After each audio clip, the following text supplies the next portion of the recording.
ఫ్లిప్కార్ట్లో నేను ఒక్కనే కాదు చాలా మంది ఆర్డర్ చేసుకుంటున్నారు. Even middle class families number of products ఆఫర్స్లో వస్తున్నాయనే ఆర్డర్ చేస్తున్నారు.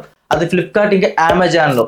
ఈ రోజు మీకు 1, 2 కాదు, ఏకంగా 8 స్కామ్స్ కోసం బయట పెట్టబోతున్నా. ఎవరైతే ఫ్లిప్కార్ట్ రోజు వాడి షాపింగ్ చేస్తున్నారో వాళ్ళందరూ తెలుసుకోవాల్సిన స్కామ్స్ ఇవి. నీకు జరిగిందా? నిజంగా చెప్తున్నావా అంటే 100% ప్రూఫ్స్ తో చూపిస్తా ఈ వీడియోలో. ఫ్లిప్కార్ట్ అమెజాన్ నిజంగా స్కామ్ చేస్తున్నాయి. స్కామ్ చేస్తున్నారా, యాక్టింగ్ చేస్తున్నారా, నిజంగా కావాలని చేస్తున్నారా అనేది మీకే తెలియాలి. నిజానికి ఒక వీడియో మీరు చివరకు చూస్తే చాలు, ఫ్లిప్కార్ట్ అమెజాన్ లో షాపింగ్ ఎవరైతే చేస్తూ ఉంటారో ఎలా నష్టపోతున్నారు, స్కామ్స్ ఏం చేస్తున్నారు, స్కామ్ నుంచి మనం ఎలా ప్రొటెక్ట్ చేసుకోవాలి, ప్రతి ఇన్ఫర్మేషన్ అయితే ఈ బాగా వీడియోలో చెప్తా. ఎవరికి చెప్తున్నాడు వీడు? అమెజాన్ లో రిటర్న్ చేస్తే చెక్ ఇస్తున్నాడు భయ్యా. మరి ఏంటిది? ఇక్కడ ఆర్డర్ చేసిన ప్రోడక్ట్ క్యాన్సిల్ చేస్తేనేమో అవుట్ ఫర్ డెలివరీ కొట్టిన తర్వాత నువ్వే క్యాన్సిల్ చేసుకో అని చెప్తున్నాడు వీడు. ఇది కార్డ్ ఆఫరా? ముందు కార్డ్ ఆఫర్ ఈఎంలో కలిపి మళ్ళీ కట్టింగ్ చేసుకుంటున్నాడు. ఏంటి ఈ ప్రోడక్ట్ రిటర్న్ లేదా? ఎందుకు? ఈ రీజన్ తో రిటర్న్ కూడా. Hey guys, this is Anil. Welcome to Anil tech YouTube channel. ఈ బాటి వీడియోలో మీకు చెప్పిన విధంగా అమెజాన్, ఫ్లిప్కార్ట్ మిమ్మల్ని ఎలా స్కామ్ చేస్తుందో ఈ బాటి వీడియో డిస్కస్ చేయబోతా. ఫస్ట్ ఆఫ్ ఆల్ నా సైడ్ నుంచి మీకు చిన్న రిక్వెస్ట్, ఈ వీడియో నచ్చితే లైక్ చేసి మన ఛానల్ వెంటనే సబ్స్క్రైబ్ అయితే చేసుకోండి. ఎందుకంటే ఇలాంటి అమేజింగ్ కంటెంట్ రాబోతుంది త్వరలో కూడా. సో ఫస్ట్లీ నా సైడ్ నుంచి ఇది ఒక చెక్. సో ఇది చూసుకోవచ్చు మీరు. ఈ చెక్ కూడా మీకు అయితే ఓపెన్ చేసి చూపిస్తా. అమెజాన్ లో ఒక ప్రోడక్ట్ అయితే రిటర్న్ చేశా. సో రిటర్న్ చేస్తే నాకు దానికి రిటర్న్ బదులుగా అమౌంట్ యూపీఐ లేదా బ్యాంక్ ట్రాన్స్ఫర్ చేస్తానని నాకు చెప్పి నా బ్యాంక్ డీటెయిల్స్ తీసుకుని మీకు బ్యాంక్కి ఇనిషియేట్ అవుతుంది రీఫండ్ అని చెప్పి ఫైనల్గా రిటర్న్ చేసిన 7 days లోపులోనే నాకు ఈ చెక్ అనేది డైరెక్ట్గా పంపించారు. సో చూసుకోవచ్చు ఇక్కడ 297 రూపీస్ ప్రోడక్ట్ అనమాట. యాక్చువల్లీ ప్రోడక్ట్ అనేది ఎంత కాస్ట్ అయిన తర్వాత మ్యాటర్. పాలసీ అంటే పాలసీ. ఒక 50,000 ప్రోడక్ట్ అయినా, ఒక 100 రూపాయల ప్రోడక్ట్ అయినా సరే, వాళ్ళ రిటర్న్ పాలసీ ప్రకారం 7 days లోపులోనే మీరు రిటర్న్ చేయాలంటారు. మరి 7 days లో రిటర్న్ చేసిన తర్వాత వాళ్ళ పాలసీని మనం యాక్సెప్ట్ చేస్తున్నాం. ఒకవేళ ప్రోడక్ట్ మనం రిటర్న్ చేస్తున్నప్పుడు యూపీఐ లేదా బ్యాంక్ అకౌంట్ సెలెక్ట్ చేసుకున్నప్పుడు మనకి ఇట్లే అట్లీస్ట్ ఇంటిమేషన్ చేయకుండానే ఇలా చెక్ ట్రాన్స్ఫర్ చేస్తున్నారు. సో మీరు ఇక్కడ అమౌంట్ చూసుకోవచ్చు, నో ఇష్యూ. 297 రూపీస్. ఏ డేట్ చూసుకోవచ్చు మనకి 15th, 4th April 2025. సో చూసుకోవచ్చు 297 only. Pound Srinu Devara account pay చూపిస్తుంది. సో 3 monthsలోనే మీరు చేసుకోవాలంట. ఈ డేట్ ఇష్యూ చేసినప్పటి నుంచి 3 monthsలో మీరు చెక్ అనేది విత్డ్రా చేసుకోవాలని చెప్పి మనకు పంపిస్తున్నారు అనమాట. ఈ ఐటమ్ మీరు చూసుకోవచ్చు స్క్రీన్ మీద. ఇదే ఐటమ్ నేను అమెజాన్ లో రిటర్న్ పెట్టడం జరిగింది. రిటర్న్ పెట్టినప్పుడు నేను బ్యాంక్ అకౌంట్ సెలెక్ట్ చేసుకున్నాను. కస్టమర్ కేర్ కూడా కాల్ చేసి మాట్లాడదా, సార్ మేము ఏం చేయలేం, మీకు ఇచ్చే సెల్లర్ అనేది మీకు చెక్ ద్వారా ఇద్దాం అనుకుంటున్నాడు, అలానే ఇచ్చాడు, సమ్ టైమ్స్ మీకు అలా ఇవ్వచ్చు ఇలా ఇవ్వచ్చు అని చెప్పి అటు ఇటు చెప్తున్నారు. బట్ ఇక్కడ ఏం జరుగుతుందంటే కొన్ని ప్రోడక్ట్స్ అనేది డైరెక్ట్ బ్యాంక్ ట్రాన్స్ఫర్ అవుతుంది. ఇవే మీరు చూసుకున్నట్లయితే నేను ఫ్లిప్కార్ట్ నేను ప్రమోట్ చేయట్లేదు. ఫ్లిప్కార్ట్లో రిటర్న్ చేసిన ప్రతిసారి కూడా ఏదైనా ప్రోడక్ట్ నచ్చకపోయినా, క్వాలిటీ బాగోపోయినా, అది అన్సాటిస్ఫై అనిపించిన ప్రోడక్ట్ రిటర్న్ చేసిన ప్రతిసారి కూడా పికప్ జరిగిన వెంటనే ఇన్స్టాంట్గా బ్యాంక్ ట్రాన్స్ఫర్ అవుతుంది. మరి అలాంటి సిచ్యువేషన్లో మరి అమెజాన్ ఎలా చేయడం ఏంటి? ఇది మీరు బాగా అంటే బాగా గుర్తుపెట్టుకోవాలి. మీకు కనుక ఎలా జరిగితే అస్సలు ఊరుకోవద్దు, రేజ్ అయిపోండి. మేబీ నేను ఒకటే చెప్తా, కస్టమర్తో మాట్లాడుతున్నప్పుడు ఎప్పుడు కూడా కొంచెం క్లాస్గా, ప్రొఫెషనల్గా, క్లియర్గా మాట్లాడి వాళ్ళని ఎలాంటి బూతులు లాంటివి ఏం తిట్టకుండా కొంచెం క్లియర్గా మాట్లాడి వల్గర్గా మాట్లాడకుండా ఉంటే సరిపోతుంది. ఎందుకంటే కాల్ రికార్డ్ అవుతుంది కాబట్టి మనం మన యొక్క పాయింట్ ఆఫ్ వ్యూలో వాళ్ళని బ్లేమ్ చేయొచ్చు, నో ఇష్యూస్. మీకు ఏ కాల్ రికార్డ్ అయినా మీకు నో ప్రాబ్లం. తర్వాత ఫ్లిప్కార్ట్లో ఒక ట్రెడ్మిల్ ఆర్డర్ చేశా. ఈ ట్రెడ్మిల్తో పాటు వాషింగ్ మిషన్ కూడా ఆర్డర్ చేశా. మరి ఈ 2 products ఒకేసారి ఒకే ఆర్డర్ ఐడితో నేను చేసుకున్నప్పుడు ఈ ట్రెడ్మిల్ నాకు ఇంకా బెస్ట్ ప్రోడక్ట్ చేసుకుందాం కదా అని చెప్పి క్యాన్సిల్ రిక్వెస్ట్ రేస్ చేస్తున్నా. బట్ ఇక్కడ క్యాన్సిల్ ఆప్షన్ కనిపించట్లేదు. ఒకవేళ కస్టమర్కి కాల్ చేస్తే 2 products ఒకేసారి క్యాన్సిల్ చేసుకోండి, లేదా ఒక ప్రోడక్ట్ మాత్రం క్యాన్సిల్ అవ్వదు అని వాళ్ళు చెప్తున్నారు. మరి క్యాన్సిలేషన్ ఆప్షన్ ఏంటి అంటే, మీరు ప్రోడక్ట్ అనేది అవుట్ ఫర్ డెలివరీ చేస్తారు కదా, ఆ టైంలో ఈ ప్రోడక్ట్ డెలివరీ చేసే ముందు ఈ ప్రోడక్ట్ నాకు వద్దు క్యాన్సిల్ చేసానంటే వాళ్ళు క్యాన్సిల్ చేస్తారు అని నాకు ఇంటిమేషన్ అయితే ఇచ్చారు. సో నేనేం చేసా, సో ఇలా కాదు, సో ప్రోడక్ట్ నాకు డెలివరీ కావడానికే 3 days పడుతుంది. సో ఈ 3 daysలో మీకు ప్రోడక్ట్ ఇంకా దగ్గరికి వచ్చేస్తుంది, నా నియరెస్ట్ హబ్కి వచ్చేస్తుంది కదా. మరి మీకు ఛార్జెస్ వేస్ట్, ఎందుకు ఇలా వద్దు, మీరు ముందుగానే క్యాన్సిల్ చేసుకుంటే మీకు వచ్చి మళ్ళీ రిటర్న్ వెళ్ళి ఛార్జెస్ తగ్గుతాయి కదా ఒక్క ప్రోడక్ట్ కైనా, మీకోసమే చెప్తారా అంటే వాళ్ళు వినలేదు. పోనీ అట్లీస్ట్ ఆ 2 productsలో ఒక ప్రోడక్ట్ వాషింగ్ మిషన్ ఫాస్ట్గా డెలివరీ అయ్యింది. ఆ డెలివరీ అయిందో సెకండ్ ప్రోడక్ట్ నాకు క్యాన్సిల్ ఆప్షన్ ఇవ్వాలి కదా, వీళ్ళు ఇవ్వరే. ఆ ప్రోడక్ట్ ఎప్పుడైతే డెలివరీ డేట్ ఉందో ఆ డెలివరీ డేట్ దగ్గరికి వచ్చిన తర్వాత, అవుట్ఫిట్ డెలివరీ చేసిన తర్వాత, wish master delivery boy call చేసిన తర్వాత, సో నాకు ఈ ప్రోడక్ట్ వద్దు మీరు క్యాన్సిల్ పెట్టేసుకుని ఒక ఓటీపీ అడిగి ఆ ఓటీపీ సబ్మిట్ చేసుకుని క్యాన్సిల్ పెడితే ఒక 48 hours రిక్వెస్ట్ సబ్మిట్ అయ్యి ఆ రిక్వెస్ట్ అనేది ఫ్లిప్కార్ట్కి పాస్ అయిన తర్వాత వాళ్ళు వెరిఫై చేసిన తర్వాత అప్పుడు ఆ ప్రోడక్ట్ ఓకే, ఈ ప్రోడక్ట్ క్యాన్సిలేషన్ రిక్వెస్ట్ ప్రాసెస్ అయింది, రిటర్న్ లేబుల్ ట్యాగ్ అంటించి దాన్ని రిటర్న్ చేయండి, సెల్లర్కి మళ్ళీ రిటర్న్ రావాలి ఇది అని వాళ్ళు డెసిషన్ తీసుకున్న తర్వాత ఆ ప్రోడక్ట్ అనేది సెల్లర్కి సేఫ్గా రిటర్న్ అయిన తర్వాత 4 to 5 వర్కింగ్ డేస్ తర్వాత నాకు పేమెంట్ రీఫండ్ ఇనిషియేట్ చేస్తారంట. సో వీళ్ళు మళ్ళీ ఇనిషియేట్ చేస్తే నేను హెచ్డిఎఫ్సి కార్డులో బుక్ చేసాను కాబట్టి హెచ్డిఎఫ్సి కార్డులో లిమిట్ యాడ్ అవ్వడానికి ఇంకొక 4 days, ఆ యాడ్ అయిన తర్వాత ఈఎంఐలో కన్వర్జేషన్ పెట్టుకున్నది మళ్ళీ క్లియర్ అవ్వడానికి ఇంకొంత టైము, ఇవన్నీ రాను పోను జరిగేటప్పటికి ఒక 15 days నుంచి 10 days ప్రాసెస్ జరుగుతుంది. సో చూసారా ఎంత లాంగ్ ప్రాసెస్ అనేది. ఐటమ్ ఆర్డర్ చేసుకున్న తర్వాత విత్ ఇన్ 48 hours తర్వాత నేను క్యాన్సిల్ చేద్దామని చూస్తే క్యాన్సిల్ అవ్వట్లేదు. సో ఇంత బాగుంది సర్వీస్ వెళ్ళి. సో ఈవెన్ మీరు గమనిస్తే కొన్ని ప్రోడక్ట్స్ ఉంటాయి, చిన్న చిన్న ప్రోడక్ట్స్, వాళ్ళకి డెలివరీ ఛార్జెస్ ఉండవు, ఏమి ఉండవు, దానికి కూడా వీళ్ళు ఇలానే చేస్తున్నారు. సో ఇలా ఎందుకు, మీకు డబ్బులు వేస్ట్ కదా, మాకు క్యాష్ పే చేస్తాం కదా, మీరు క్యాన్సిల్ చేయొచ్చు కదా అని చెప్తే వీళ్ళు పట్టించుకోరు. సో పట్టించుకోవడం అంటే ఏంటి, చెప్పిందే మళ్ళీ మళ్ళీ మళ్ళీ రిపీట్ చేస్తూ ఉంటారు. ఒకటే చెప్తా మీకు, ఈ ఇష్యూ మీకు మళ్ళీ ఫేస్ చేయకుండా ఉండాలంటే ఏదైనా ఆర్డర్ మీరు బుక్ చేసుకున్నారు అనుకుందాం, 2 products ఒకే ఆర్డర్ అయితే చేసుకోవద్దు, ఇది గుర్తుపెట్టుకోండి. సెకండ్ పాయింట్ ఏంటంటే, మీరు ఎప్పుడైనా ఫ్లిప్కార్ట్లో ప్రోడక్ట్ ఆర్డర్ చేసుకున్నప్పుడు ఒకవేళ అది లార్జెస్ట్ ప్రోడక్ట్, ఒకవేళ మీకు అది ప్రోడక్ట్ డెలివరీ చేయడానికి ఒక వ్యాన్ లాంటిది రావాలి, డెలివరీ బై 2-wheeler మరి వచ్చే ప్రోడక్ట్ కాదు, అది పెద్ద ప్రోడక్ట్ అనుకున్నప్పుడు సో మీరు ఏం చేస్తారంటే ఆ ప్రోడక్ట్ని విత్ ఇన్ 24 hours మీ దగ్గర ఉండాలా, అది మీకు కావాలా వద్దా అని మీరు డిసైడ్ అయితే చేసుకుని ఉండాలని ఉంచుకోండి, వద్దపోతే అప్పుడే క్యాన్సిల్ కొట్టండి. ఒకవేళ లేట్ అయితే మాత్రం మీరు నాలా కస్టమర్ కాల్ చేసి ఈమెయిల్ పెట్టి టైం వేస్ట్ చేయొద్దు. డెలివరీ బాయ్ మీకు ఇంటికి వస్తున్నప్పుడే వద్దని చెప్పేస్తే వాడే తీసుకుపోతాడు. దీనికి ఇదో సొల్యూషన్. ఒకవేళ పేమెంట్ పే చేస్తున్న డబ్బులు హోల్డ్ అయిపోతున్నాయి, చాలా లేట్ అవుతుంది, ఇంకో దాంట్లో ఆఫర్ వచ్చేస్తున్నాను అక్కడ చూస్తే ఇంపాసిబుల్ అవ్వదు. ఫ్లిప్కార్ట్ కస్టమర్ కేర్ అంటే ఏమనుకున్నారు, వాళ్ళు తోపు తురుము కాల్ చేస్తే ఏదని చెప్పేస్తారు, వాళ్ళు అనుకున్నది చేసేయగలరు అంటారు. యాక్చువల్లీ ఒక జోక్ చెప్తా వినండి. అమెజాన్ ఫ్లిప్కార్ట్ కస్టమర్ కాల్ చేసి సో సమ్మర్ సేల్ స్టార్ట్ అవుతుందంట కదా, ఒక రూమర్ ఉంది, ఎప్పుడు స్టార్ట్ అవుతుంది చెప్పండి అని చెప్పి కాల్ చేసి అడిగితే వాళ్ళు ఏం చెప్పారంటే, మీకు ఎగ్జాక్ట్గా మే 1st week లేదా 2nd week లేదు సార్ మిడిల్లో ఉంటుంది, అంటే 15th లేదా 13th date మీకు సమ్మర్ సేల్ ఉంటుంది అమెజాన్లో, మీరు బుక్ చేసుకొని నచ్చినవి మనీ సేవ్ చేసుకోండి అని చెప్పేశారు. ఫ్లిప్కార్ట్ చేస్తే లేదు సార్ అలాంటి సేల్ ఏం లేదు సార్, మనం కండక్ట్ చేయట్లేదు, అఫీషియల్గా బ్యానర్ లేదు కదా సార్ అని చెప్పింది. ఆ కాల్ అండి నెక్స్ట్ డే చూస్తే సో మీకు May 1st ఇయర్లీ యాక్సెస్ ఉంటుంది, May 2nd మీకు అందరికీ సేల్ రిలీజ్ అయిపోతుంది, ఇది సమ్మర్ సేల్ అన్నట్టుగా వాళ్ళు రివీల్ చేసేసారు. సో వాళ్ళ వర్కర్స్కే ఏంటంటే తెలియదు ఇక్కడ. సో నేను ఎందుకు కస్టమర్ కేర్ని బ్లేమ్ చేస్తున్నాను అంటే, వాళ్ళు just third party customer cares అంటే అది ఎలా చెప్తానండి. ఇప్పుడు నేను ఫ్లిప్కార్ట్లో ప్రోడక్ట్ ఆర్డర్ చేసుకున్నా, ఈ ప్రోడక్ట్ రిటర్న్ పెట్టచ్చా పెట్టకూడదా, ఆ ప్రోడక్ట్ డిస్క్రిప్షన్ ఏంటి, ఆ ప్రోడక్ట్ వారంటీ ఉందా లేదా, ఆ ప్రోడక్ట్ రీఫండ్ చేస్తే దాని స్టేటస్ ఏంటి, డెలివరీ అవ్వాలని స్టేటస్ ఏంటి, దాని ఏజెంట్ ఏంటి, ఆ ప్రోడక్ట్ అనేది సెల్లర్ ఎవరి ఉంది, సెల్లర్కి మనకి మధ్యవర్తిగా ఒక థర్డ్ పార్టీ కస్టమర్ కేర్ అయితే నియమించడం జరిగింది. ఫర్ ఎగ్జాంపుల్ నీకు బిగ్గెస్ట్ డౌట్ ఉంది, కాల్ చేస్తే వాళ్ళు నీ మాట అన్నీ వినేసి సార్ దయచేసి హోల్లో ఉండగలరా చెక్ చేసి చెప్తా అంటారు. హోల్లో పెట్టి హయ్యర్ టైంకి వీళ్ళు కాల్ చేసుకుని ఆ ఒక్క డౌటే మాట్లాడి వాళ్ళని సేఫ్గా క్లోజ్ చేసి వీళ్ళు మనకి సమాధానం చెప్తారు. ఒకవేళ మీరు కనుక కస్టమర్తో మాట్లాడుతున్నప్పుడు సరైన సొల్యూషన్ మీకు ఇవ్వకపోతే కనుక కాల్లో ఏం చెప్తారంటే, డియర్ మేడం ఆర్ సార్, మీకు థర్డ్ పార్టీ కస్టమర్ కేర్, మీకు ఆఫ్ నాలెడ్జ్ ఉంటుంది, ఫుల్ నాలెడ్జ్ అయితే ఉండదు, నాకు కావాల్సిన ఇన్ఫర్మేషన్ మీరు ప్రొవైడ్ చేయలేరు, దయచేసి ఈ కాల్ హైయర్ ఆఫీసర్కి లేదా మీ సూపర్వైజర్కి ట్రాన్స్ఫర్ చేయండి అని చెప్తే మీ కాల్ హోల్డ్లో పెట్టి వాళ్ళు ట్రాన్స్ఫర్ చేస్తారు. ఇలా ఎప్పుడైతే ట్రాన్స్ఫర్ చేస్తారో మీ ప్రాబ్లం అనేది కన్సర్న్ టీమ్కి ఫార్వర్డ్ అవుతుంది లేదా ఇంటర్నల్ టీమ్ ఫార్వర్డ్ అవుతుంది. అలా ఫార్వర్డ్ అయినప్పుడు మీ ఇష్యూ అనేది సో వీళ్ళు మాట్లాడి వాళ్ళకి చేర్చి వీళ్ళకి పంపి రిక్వెస్ట్ చూసి యాక్సెప్ట్ చేసి ఒక 48 hours 70 hours పట్టాల్సింది, విత్ ఇన్ 24 hours మీకు సాల్వ్ అవుతుంది అండ్ మీకు కావాల్సిన ప్రాపర్ ఇన్ఫర్మేషన్ కూడా చెప్తారు. తర్వాత ఈ ఫ్లిప్కార్ట్ లో అమెజాన్ లో నాకు నచ్చని పదం ఏంటో తెలుసా మీకు, పే లేటర్.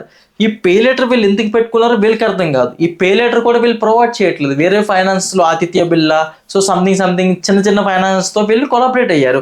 ఇలా కొలాబరేట్ అయ్యి Flipkart pay letter, Amazon pay letter ఇస్తున్నారు. ఒక పర్సన్కి మంచి సిబిల్ స్కోర్ ఉండి మా ఫ్రెండ్స్ వాళ్ళు అప్లై చేస్తుంటే ప్రొవైడ్ చేయట్లేదు. ఒకవేళ మనకి ఆల్రెడీ 30,000 లిమిట్ ఉంది అమెజాన్ ఫ్లిప్కార్ట్ పే లెటర్లో.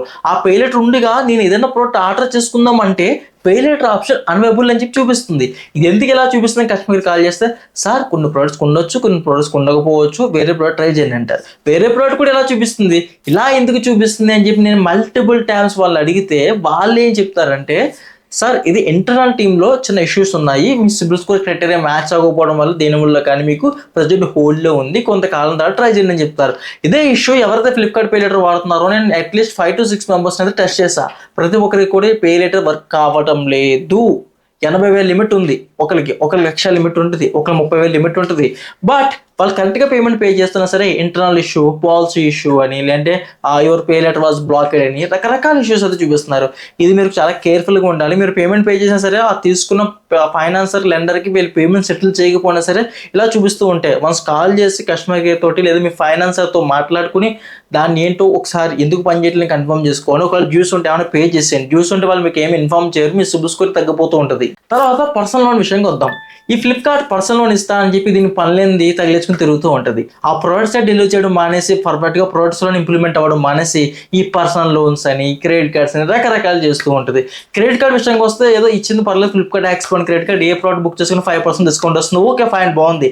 బట్ ఆ పర్సనల్ లోన్ కావాలి ఏంటి, తీసుకున్నవాడికి వద్దన్నవాడు కూడా వాట్సాప్లో డైలీ మెసేజ్ చేస్తూ ఉంటారు. పర్సనల్ లోన్ ఆఫర్ నీకు వచ్చింది, 10 lakhs తీసుకో, 1 lakh తీసుకో, ఈ ఆఫర్ బాగుంటుంది, నీకు ఈ లింక్ క్లిక్ చేసుకో, నీకు లోయెస్ట్ ఇంట్రెస్ట్ రేట్ వచ్చేస్తుందని చెప్తుంది. బట్ నిజంగా లింక్ క్లిక్ చేసుకుని నీ full name, date of birth, pan card ఇవన్నీ డీటెయిల్స్ ఎంటర్ చేసి నువ్వేం చేస్తావు, సెల్ఫ్ ఎంప్లాయిడా, డీటెయిల్స్ ఏంటి, నీకు శాలరీ ఏంటి, ఇలాంటి ప్రతి డీటెయిల్స్ ఇచ్చిన తర్వాత internal policy issue, please try again some time, ఇదే సోర్స్ చెప్తూ ఉంటుంది. ఈవెన్ ఈ ఫ్లిప్కార్ట్ పర్సనల్ లోన్ అనేది ఎప్పుడో ఒక 1 year బ్యాక్ వర్కౌట్ అయ్యింది, వచ్చింది ఒకరిద్దరికి, నేను అప్లై చేసా. రైట్ నో ఇప్పుడు ట్రై చేస్తుంటే ఎవరికి కూడా రావట్లేదు. ఇది సోది అనమాట. వీడేదో ఇచ్చే వాళ్ళ ప్రతిసారి మెసేజ్ పంపిస్తూనే ఉంటాడు మనకి. సిబిల్ స్కోర్ ఎంత బాగున్నా సరే, వీడు 800 ఉన్నా సరే లోన్ అయితే ఇవ్వట్లేదు, వీడు స్కామ్ చేస్తున్నాడు, ఇస్తున్నాడుగా నమ్మిస్తున్నాడు, అంతే ఫైనల్. ఓకే, మరి అమెజాన్ పే లెటర్ ఏంటి? అమెజాన్ పే లెటర్ పర్ఫెక్ట్గా రన్ అవుతుంది. అమెజాన్ పే లెటర్ నేను ఒకసారి రన్ చేస్తున్నప్పుడు 40,000 లిమిట్ వచ్చింది. 40,000 లిమిట్ వచ్చింది కదా అని చెప్పి కొన్ని ప్రొడక్ట్స్ ఆర్డర్ చేస్తున్నాం. ఆర్డర్ చేస్తున్నప్పుడు ఆర్డర్ చేసుకుని ఈఎంఐలో అయిపోయింది, కడుతున్నాం, ఇంకా 3 to 4 months ఉన్నానుగా మొత్తం క్లోజ్ చేస్తాం. 40,000 లిమిట్ రౌండ్ ఫిగర్ ఉంది. దాన్ని మళ్ళీ ఏదైనా ఆర్డర్ చేద్దామంటే పే లెటర్ వర్క్ చేయట్లేదు. ఎందుకని అడిగితే ఇంటర్నల్ పాలసీ ఇష్యూ అని చెప్తున్నారు వాళ్ళు. సో మేబీ మీలో ఎంతమంది జరిగింది కామెంట్ చేయని విషయం గురించి ఇంపార్టెంట్. అతిపెద్ద స్కామ్ ఏంట్రా అంటే ఇదే అనమాట. ఇప్పుడు నేనున్నా అనుకుందాం, ఒక ప్రోడక్ట్ కొని దాన్ని రివ్యూ చేసి ఇది బాగుంది తీసుకోవచ్చు, లేదు ఈ ప్రోడక్ట్ నమ్మకం మీద స్పెసిఫికేషన్ చూసి మీకు చెప్పాను బాగుంది తీసుకోవచ్చు, లేదు ఈ బ్రాండ్ నాకు ఎక్స్పీరియన్స్తో చెప్తున్నా ఇది బాగుంది తీసుకోవచ్చు, లేదు శాంసంగ్ S25 Ultra బాగుంది తీసుకోవచ్చు. ఈవెన్ నేను ఇలా చెప్తున్నాను బాగుంది అందరికీ తీసేసుకుంటారు. బట్ రైట్ నౌ ఇక్కడ ఏం జరుగుతుందంటే కొత్తగా ఫోన్ లాంచ్ అవుతుంది, ఆఫ్టర్ 12 కానీ 5 కానీ 4 కానీ లాంచ్ అయిన విత్ ఇన్ 1 hourలో దానికి రేటింగ్ ఎలా వస్తుంది నాకు అర్థం కావట్లేదు. సో వాళ్ళు ఏంటి 4.5 రేటింగ్ వచ్చేస్తుంది, దగ్గర 4కి అబోవ్ రేటింగ్ ఉండి బాగుందని చెప్పి ప్రతి ఒక్కరు కొనేస్తున్నారు. ఇంకా వేరే ప్రోడక్ట్స్ సంబంధించిన రేటింగ్ తీసుకొచ్చి ఇక్కడ మిస్ మ్యాచ్ చేస్తున్నారు. This product is wonderful, very good అని చెప్పి పెడుతున్నారు. నిజానికి ఒక ప్రోడక్ట్ కొన్నప్పుడు ఒక్కొక్క మెంటాలిటీ ఒక్కొక్కలా ఉంటుంది. వీడికి నచ్చవచ్చు, నాకు నచ్చకపోవచ్చు, వీడికి నచ్చవచ్చు. సో దాని అర్థం ఏంటి, ఒక్కొక్కరు కామెంట్ చేస్తాడే, అలా లేదు కదా. ఇక్కడ స్క్రోల్ చేసి కొలిది ఒక 5-10 మంది తప్ప రిమైనింగ్ అందరూ కూడా సూపర్ ఎక్సలెంట్ తీసుకోని అంటున్నారు. నిజంగా ప్రోడక్ట్ కొని చూస్తే దాంట్లో అంత పర్ఫార్మెన్స్ ఉంటుంది అంటే ఏమీ ఉండదు. సో ఇది చాలా మిస్లీడింగ్ జరుగుతుంది. ఇది ఈవెన్ అమెజాన్, ఫ్లిప్కార్ట్లో జరుగుతుంది. ఒకటే చెప్తున్నా, కొత్త ప్రోడక్ట్ ఈ రోజు లాంచ్ అయింది అనుకుందాం. చిన్న లాజిక్, ఈ ప్రోడక్ట్ లాంచ్ అయితే సేల్కి తీసుకొచ్చారు. ప్రోడక్ట్ సేల్కి వచ్చిన తర్వాత ఆర్డర్ చేసుకుంటే విత్ ఇన్ 2 to 3 daysలో డెలివరీ అవుతుంది. డెలివరీ అనేది వాడాలి, ఈలోపు రివ్యూ ఇస్తారు. అంటే మినిమం ప్రోడక్ట్ లాంచ్ అయిన తర్వాత 2 నుంచి 4 days పడుతుంది రేటింగ్ ఇవ్వడానికి. మరి ఫోన్ లాంచ్ అయిన 1 hour రేటింగ్ ఎలా వస్తుంది? 1 hourలో డెలివరీ చేసే దమ్ము ఉందా ఫ్లిప్కార్ట్కి? లేదు కదా. మరి అమెజాన్ విషయంగా చూద్దాం. ఒక ప్రోడక్ట్ ఉంది, ఒక LED లైట్ కానీ సంథింగ్ ఏదన్నా, ఆ రేటింగ్ పట్టుకొచ్చి ఈ ప్రోడక్ట్కి పెడతారు, ఈ రేటింగ్ పట్టుకొచ్చి ఆ ప్రోడక్ట్కి పెడతారు. జనాలు చూసేవాళ్ళు ఏంటి, బాగున్న ప్రోడక్ట్ రేటింగ్ పట్టుకొచ్చి బాగోలేని ప్రోడక్ట్ పెడతారు. వాళ్ళు ఏమనుకుంటారు, ఆ రేటింగ్ చూసి నమ్మి కొంటారు. ఫస్ట్ ఒకటే చెప్తున్నా, బ్రాండ్ వాల్యూ చూసుకోండి, ఆ ప్రోడక్ట్ సిరీస్ చూసుకోండి, దాని రివ్యూ యూట్యూబ్లో చూసుకోండి, ఒకసారి గూగుల్లో ప్రోస్ అండ్ కాన్స్ చెక్ చేసుకోండి. మీరు ఏదైనా సరే ఒక బిగ్గెస్ట్ ప్రోడక్ట్ కొంటే ఆ ఏ ఇయర్లో మ్యానుఫ్యాక్చర్ అయింది ఇట్లాంటివన్నీ చూసుకోండి. ఏంటి రేట్ ఆఫ్ స్టార్స్ ఏంటి, మోడల్ ఏంటి, దాని సిరీస్ ఏంటి, ఎప్పుడు లాంచ్ అయ్యింది, ఇవన్నీ క్రాస్ వెరిఫై చేసుకోండి. ఫైనల్లీ రేటింగ్ చూడకుండా మంచి ప్రోడక్ట్ మీరే చూస్ చేసుకుని కొనండి, లేదా రివ్యూస్ లేదా యూట్యూబ్ ద్వారా సెలెక్ట్ చేసుకుని కొనండి ప్రోడక్ట్స్. అంతే తప్ప రేటింగ్ చూసి మాత్రం ప్రోడక్ట్స్ అయితే కొనొద్దు. చాలామంది ఇక్కడే మోసపోతున్నారు. ఒక 1000 రూపీస్లో బడ్స్ నుంచి బోట్ కంపెనీ వస్తుంది. ఇదో 1000 రూపీస్లో ఏదో డమ్మీ కంపెనీ వేరే బ్రాండ్ నుంచి వస్తుంది. బట్ రెండు రేటింగ్ చూస్తే సిమిలర్గా ఎక్సలెంట్ ఉంటుంది. అప్పుడు ఏం అర్థమవుతుంది, ఈ బ్రాండ్ వాల్యూ వేరు, ఆ బ్రాండ్ వాల్యూ వేరు. అట్లీస్ట్ లోయెస్ట్ ప్రైస్లో బోట్ కంపెనీ ఎక్సలెంట్ ఉంటుంది, మరి ఈ డమ్మీ కంపెనీ కూడా సేమ్ రేటింగ్ ఇస్తే ఏంటి పరిస్థితి? ఇప్పుడు నిజంగా ప్రోడక్ట్ బాగుంది ఇచ్చారా అంటే లేదు, ఆ రేటింగ్ దీని రేటింగ్ దానికి మిక్స్ చేసి కొట్టేస్తున్నారు మీరు. సో మీరు చాలా కేర్ఫుల్గా ఉండాలి. ఇది ఆఫర్స్ టైం అని నేను చెప్పట్లేదు, ఏంటంటే ఆఫర్స్ ఉన్నా ఆఫర్స్ లేకపోయినా ఒకవేళ మీరు ఆఫర్లో ప్రోడక్ట్స్ ఇంకా ఎక్కువ కొందాం అనుకున్నా కొనండి, నో ఇష్యూ. ఒకటి వాషింగ్ మిషన్ ఉంది, ఇది 36,000, నేను ఇక్కడ 26,000 ఆర్డర్ చేశాను, ఇది ఆఫర్లో వచ్చింది కాబట్టి కొన్నా. సో ఇలానే కొన్ని ఆఫర్స్లో వస్తాయి, కొన్ని ఆఫర్స్లో రాని ఉంటాయి.